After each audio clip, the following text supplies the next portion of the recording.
दुनिया में केवल एक पिता ही ऐसा इंसान है जो चाहता है कि मेरे बच्चे मुझसे भी ज़्यादा कामयाब हो। नमस्कार दोस्तों, आज की कहानी है बूढ़े पिता का क्रोध। सत्यप्रकाश जी कमरे में सो रहे थे, तभी बड़ी बहू उनके कमरे का दरवाज़ा जोर जोर से पीटने लगी और चीख कर बोली, बाबूजी, आप कब तक सोते रहेंगे? नाश्ते का सामान ला दीजिए। सबको जाने के लिए देर हो रही है। यह ऑफिस जाएंगे और बच्चे स्कूल चले जाएंगे। जल्दी उठिए। यह उनके बड़े बेटे जय की पत्नी थी। सत्यप्रकाश जी ना चाहते हुए भी उठ जाते हैं। सत्यप्रकाश जी को अच्छी नींद भी नहीं आई थी, क्योंकि उनके पैरों में बहुत ज्यादा दर्द था। कभी कोई बेटा या बहू ने उनके पैरों को नहीं दबाया था और ना ही उनके तबीयत के बारे में पूछते। दोनों बेटे जय और रवि फैमिली में ही मगन रहते। सत्यप्रकाश जी उठकर गेट खोलते हैं। बहू उनके हाथ में 100 का नोट रखती है। वह बड़ी ही तीखी आवाज में सामान लाने को कहती है और वहां से चली जाती है, जबकि सत्यप्रकाश जी के दोनों बेटे पड़े हुए सो रहे थे। सत्यप्रकाश जी सोचने लगते हैं कि यही सामान बहू अगर छोटे या बड़े बेटे से मंगवा लेती तो क्या चला जाता। मेरी तो तबीयत भी ठीक नहीं लग रही। अब यह सोचते हुए सत्यप्रकाश जी दुकान पर चले जाते हैं। वह सारा सामान तो ले लेते हैं, पर एक सामान भूल जाते हैं, इसीलिए उनके पास 20 रुपया बच जाता है। तभी एक आदमी, उसके कपड़े फटे हुए थे, दाढ़ी बढ़ी हुई थी, उसकी बहुत बुरी हालत थी, आकर सत्यप्रकाश जी के पैरों में लिपट जाता है। बाबूजी, 3 दिनों से भूखा हूँ, भगवान के वास्ते मुझे कुछ पैसे दे दो, नहीं तो मुझे खाना ही खिला दो। सत्यप्रकाश जी बहुत ही दयालु स्वभाव के व्यक्ति थे। उन्हें उस पर दया आ जाती है, परंतु वे सोचने लगते हैं कि खाना कहाँ से खिलाऊंगा, बहुएं तो देंगी ही नहीं। इसीलिए भिखारी को 20 रुपए दे देते हैं और घर चले जाते हैं। घर आकर बहू को सामान देते हैं। बहू सामान को देखकर बहुत ही आग बबूला हो जाती है। बाबूजी, तुम तो पूरा सामान भी नहीं लेकर आए, अब नाश्ता कैसे बनाऊं? जल्दी जाकर सामान लेकर आइए। सत्यप्रकाश जी बहू से सामान लाने के लिए पैसे मांगते हैं। जितना पैसा मैंने सामान को कहा था, इतने पैसे तो मैंने तुम्हें दे दिए थे। यह बात सुनकर बाबूजी शर्मिंदा हो जाते हैं और कहते हैं, बेटा, एक गरीब आदमी मिल गया था। वह मेरे पैर पकड़कर रोने लगा कि मैं 3 दिन से भूखा हूँ, तो मेरे पास जो 20 रुपया था मैंने उसको दे दिया। यह सुनते ही बहू का पारा आसमान पर चढ़ गया। जय को आवाज लगाने लगती है, देखिए देखिए अपने बाबूजी का कारनामा, देखिए खुद तो कमाते नहीं और हमारे पैसों को भी भिखारियों में बांट रहे हैं। जय और रवि दोनों आंखें मलते हुए उठकर आते हैं। रवि की पत्नी और उसके बच्चे भी आ जाते हैं। जय की पत्नी ने 1 की 2 लगाकर सबको उनकी बात बताई। बेटे तो पिता से पहले से ही गुस्सा थे और अब वे और ज्यादा हो गए। बाबूजी से सीधे बुढ़े पर आ गए और बोले, इस बुढ़े ने हमारी जिंदगी खराब कर दी है, अब हम इसके साथ नहीं रह सकते। और अब वे दोनों सत्यप्रकाश जी का हाथ पकड़कर उन्हें घसीटते हुए बाहर ले जाते हैं और गेट के बाहर लाकर धक्का दे देते हैं और गेट को बंद कर देते हैं। यह भी नहीं सोचते कि हमारा पिता हमारे धक्का देने से गिर गया, उसको चोट लग गई। काफी देर तक सत्यप्रकाश जी वहीं पर बैठे रहे और रोने लगे। फिर वह रोते रोते वहां से धीरे धीरे चलने लगते हैं। उन्हें यह भी नहीं पता होता कि मुझे जाना कहाँ है। एक बस में बैठ जाते हैं। बस चल पड़ती है। चिंता और चोट की वजह से वे वहीं पर बेहोश हो जाते हैं। जब कंडक्टर टिकट के लिए आता है तो उनको मरा हुआ समझकर डर जाता है और बस को वहीं पर रुकवा कर एक पार्क में लिटाकर बस लेकर चला जाता है। अब रात का समय हो गया था। आसमान में काले बादल छा गए थे। बारिश आने लगती है। उनके ऊपर बारिश का पानी पड़ते ही उन्हें होश आ जाता है और वह पार्क में ही एक छत वाली जगह पर जाकर बैठ जाते हैं। बारिश में भीगने की वजह से उनको अब ठंड भी लगने लगी थी, इतने में 24 साल का लड़का वहां आकर बैठ जाता है।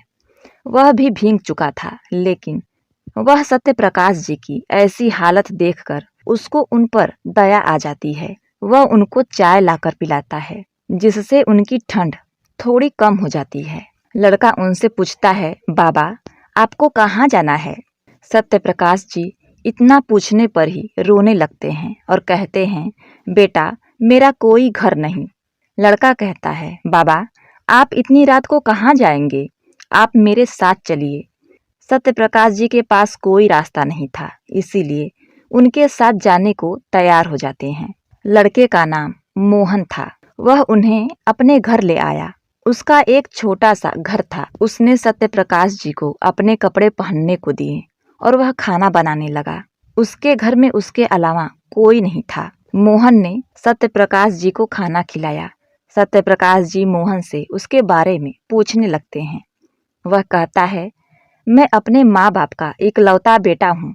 मेरे माता पिता एक एक्सीडेंट में चल बसे। अब मैं इस दुनिया में अकेला हूँ। सत्य प्रकाश जी को उसकी बातें सुनकर बड़ा दुख होता है। मोहन उनके बारे में पूछता है। सत्य प्रकाश जी अपने अतीत में चले जाते हैं। मेरा नाम सत्य प्रकाश है। मैं एक कंपनी में अच्छी पोस्ट पर था, लेकिन वह कंपनी प्राइवेट थी। मेरी पत्नी बहुत ही खूबसूरत थी और उसका व्यवहार भी बड़ा ही अच्छा था। हमारे 2 बेटे हुए। हमने दोनों बेटों को अच्छे स्कूल कॉलेज में पढ़ाया। मुझे खाना बनाने का बड़ा शौक था। अक्सर नई नई डिश सबको बनाकर खिलाता। हमारी घर गृहस्थी बहुत अच्छी चल रही थी, क्योंकि मेरी पत्नी बहुत अच्छी थी और सबका बहुत ही ज़्यादा ध्यान रखती थी। जब हमारे बेटे बड़े हुए तो मैंने बड़े बेटे का शादी कर दिया। उसकी बीवी को घर गृहस्थी के काम में कोई दिलचस्पी नहीं थी।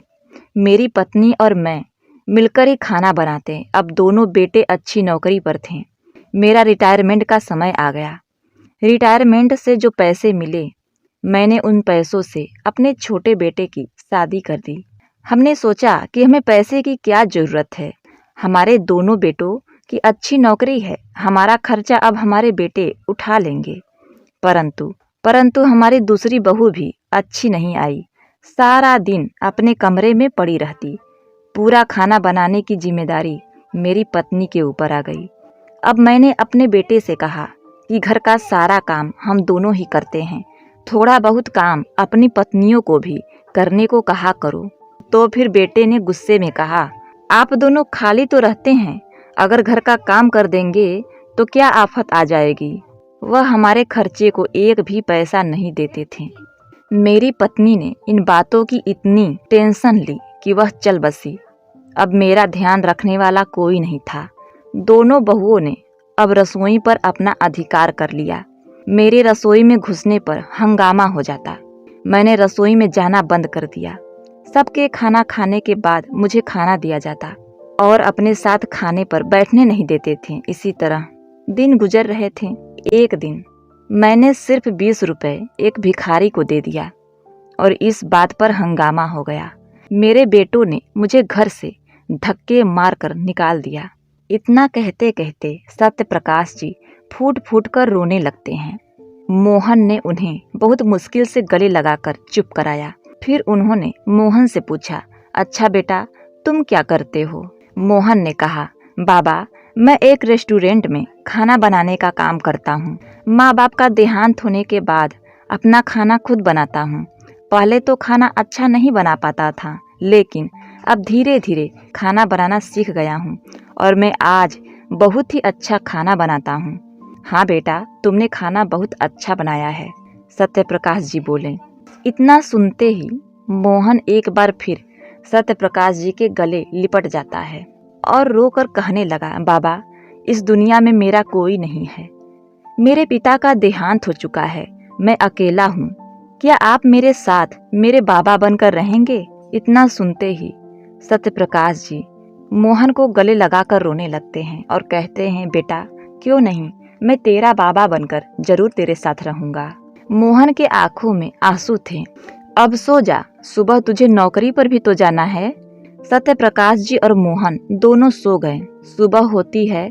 सत्य प्रकाश जी जल्दी उठ जाते हैं और मोहन के लिए घर में रखे सामान से ही नाश्ता बनाते हैं। इसके बाद मोहन उठता है और बाबा को बिठाकर कहता है, बाबा आप बैठिए, मैं आपके लिए नाश्ता बनाता हूँ।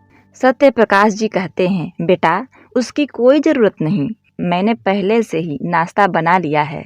मोहन बहुत ही हैरान हुआ। सत्य प्रकाश जी बोले, चलो अब जल्दी से नहाकर नाश्ता कर लो। अब जब मोहन नहा करके निकलता है तब तक सत्य प्रकाश जी नाश्ता टेबल पर लगा चुके थे। मोहन ने जैसे ही थोड़ा सा खाना खाया उसकी आंखें आश्चर्य से खुली की खुली रह गई। इतना अच्छा खाना! उसने जीवन में अभी तक इतना अच्छा नाश्ता नहीं किया था। उसने बाबा के नाश्ते की तारीफ की और बाबा को थोड़े पैसे देकर अपने काम पर चला गया। सत्य प्रकाश जी बाजार गए और घर के इस्तेमाल का कुछ सामान खरीद कर लाए। दोपहर को उन्होंने खाना नहीं बनाया क्योंकि सुबह का नाश्ता बचा था, उन्होंने उसे ही खा लिया। उन्होंने पूरे घर की सफाई की क्योंकि मोहन अकेला रहता था। सुबह अपने काम पर चला जाता था, रात को वापस आता और रेस्टोरेंट से खाना खाकर ही आकर सो जाता। शाम के समय सत्य प्रकाश जी ने रात का खाना बनाया। जब मोहन आया तो दोनों ने मिलकर खाना खाया, परंतु सत्य प्रकाश जी ने खाना ऐसा बनाया था कि मोहन बिना तारीफ किए नहीं रह पाया। सत्य प्रकाश जी ने कहा, बेटा मैं काफ़ी लंबे समय से खाना बनाते आ रहा हूँ, इसीलिए बहुत अच्छा खाना बनाता हूँ। अब खाना खाकर दोनों सो गए। अगले दिन रेस्टोरेंट में जाकर मोहन ने अपने दोस्त को सत्य प्रकाश जी के बारे में बताया और बताया कि वो इतना अच्छा खाना बनाते हैं कि जो भी उनका खाना खाए वो उंगलियों को भी चाटता रह जाए। मोहन के दोस्तों को उसके बाबा से मिलने की और उनका खाना खाने की इच्छा हुई। शाम को हम भी तुम्हारे बाबा के हाथ का खाना खाना चाहेंगे। जब बाबा ने सब लोगों को देखा तो खुश हो गए। उन्होंने इतना खाना तो नहीं बनाया था कि उसमें सबको भरपेट खिलाते, लेकिन थोड़ा थोड़ा खाना सबके लिए परोसा। खाना खाकर उसके दोस्तों की आंखें खुली की खुली रह गई। उन्होंने बाबा की खूब तारीफ की। बाबा से कहने लगे, बाबा आप हमारे साथ रेस्टोरेंट में काम करिए, खाना हम बना लिया करेंगे, बस आप सारी सामग्री बता दिया करिएगा। बाबा कहने लगे कि नहीं बेटा, हम अपना बिजनेस शुरू करेंगे, हम अपना टिफिन सप्लाई का काम करेंगे, घरों में, दफ्तरों में, अन्य जगहों पर टिफिन सर्विस का काम करेंगे, जाकर तुम पता लगाओ। मोहन के दोस्त कल वापस आने का वादा करके चले गए। बाबा ने मोहन को भी काम पर जाने से मना कर दिया।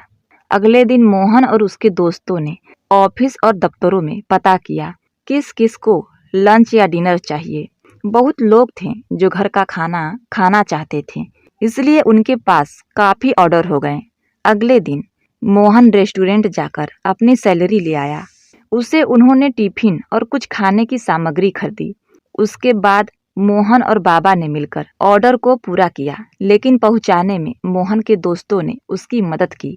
जिसने भी उनका खाना खाया तारीफ किए बिना रह ही नहीं सका। अब उनके पास ज़्यादा से ज़्यादा टिफिन का ऑर्डर आने लगा। मोहन ने अपने दोस्तों को भी सैलरी पर अपने साथ लगा लिया। 1 महीने में ही उनके पास अच्छे पैसे इकट्ठे हो गए। अब सत्य प्रकाश जी एक होटल की जगह किराए पर ले ली। मोहन और उसके दोस्तों को होटल पर काम पर लगा दिया, लेकिन सप्लाई का काम भी वह करते रहे। धीरे धीरे उनका होटल अच्छे खाने की वजह से मशहूर हो गया। सत्य प्रकाश जी और मोहन के पास अच्छे पैसे जमा हो गए। उन्होंने अपने होटल की जगह खरीदी, काम शुरू किया। अच्छे खाने और अच्छी व्यवस्था की वजह से उनका होटल बहुत जल्दी मशहूर हो गया। सत्य प्रकाश जी ने मोहन के दोस्तों को भी अच्छी तनख्वाह देने लगे। उन्होंने होटल के लिए एक जगह खरीदी। ऐसे ही देखते 10 होटल हो गए। अब उनका नाम अखबार और मैगजीन में छपने लगा क्योंकि उनके कुछ होटल बहुत ही अच्छे और आलीशान थे। अब उन्हें लोग लाला सत्य प्रकाश जी कहकर बुलाने लगे। इतनी जल्दी तरक्की कोई नहीं करता है, परंतु सत्य प्रकाश जी ने किया। एक अखबार उनके बेटे के घर भी पहुंचा, जिसमें उसके पिता का इतना बड़ा फोटो देखकर उनके होश उड़ गए।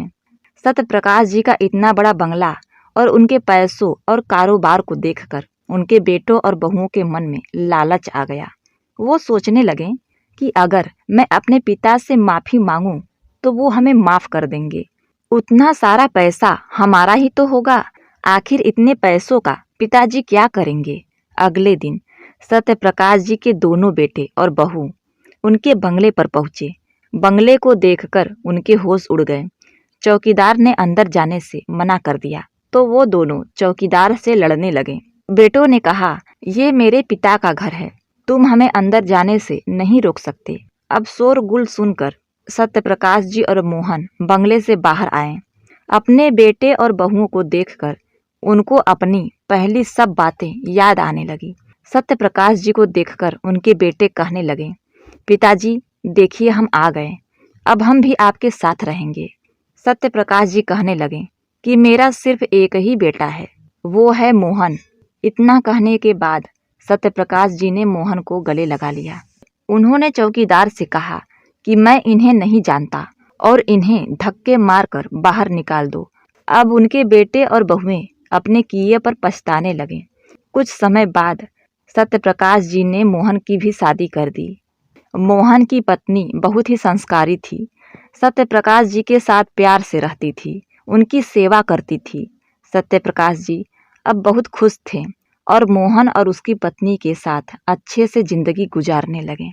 प्रिय दोस्तों, सत्य प्रकाश जी ने अपने बेटों के साथ जो किया वह सही था या नहीं, आप अपनी राय कमेंट के माध्यम से हमें ज़रूर बताइएगा और हमारे चैनल को सब्सक्राइब कर लीजिए, लाइक करिए, शेयर करिए। मिलते हैं नेक्स्ट वीडियो में, तब तक के लिए नमस्कार। वीडियो को पूरा देखने के लिए आप लोगों का तहे दिल से धन्यवाद।